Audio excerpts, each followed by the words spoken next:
Well, to be human is to live through story. Much of our communication is actually swapping stories and gossip with one another. 65% of conversation is swapping stories. And so this is something we naturally do and always have done. And it's how people come together and always has, from the image of people around the campfire to the kind of stories we tell within our family.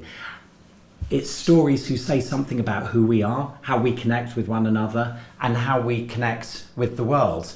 And so for business leaders, when business leaders start telling stories, for me, this is the single thing that can elevate someone from a 1 out of 10 speaker to a 9 out of 10 speaker, doing nothing more than start with a little story and then end by reminding people of the story. You can still have your boring PowerPoint presentation in the middle of that, but that simple addition of the story makes a profound difference then to how people respond to you. And it really is the story that people will then connect with. They'll hear your story and think, oh, I had an incident like that, or this happened to me. And this is how connection is made.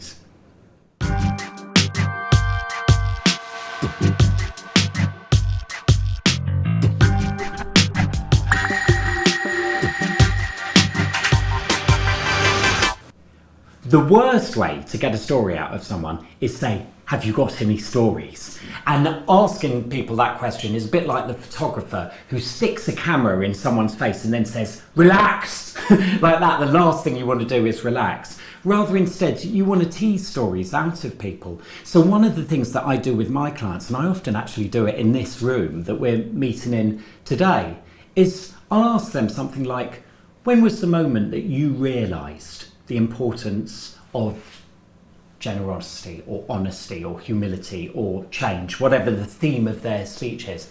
And I'll get them to close their eyes and then describe to me that point in their life at which they realised the importance. And in this room, I've sat here and seen as CEO clients have described to me in the most extraordinary detail some incident from their childhood.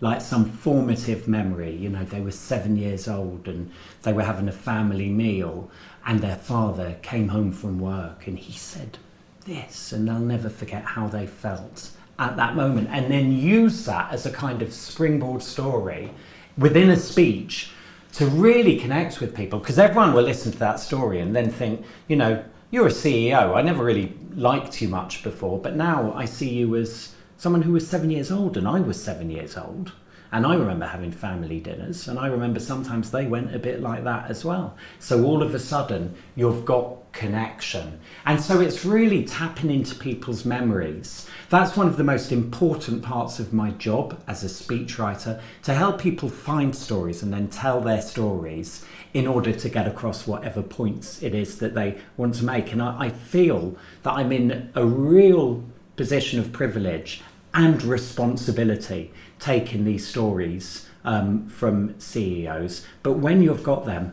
my God, they are like gold dust. And you see, as soon as they start telling the story, and it can be to an audience, 4,000 people, whatever, everyone is like, wow.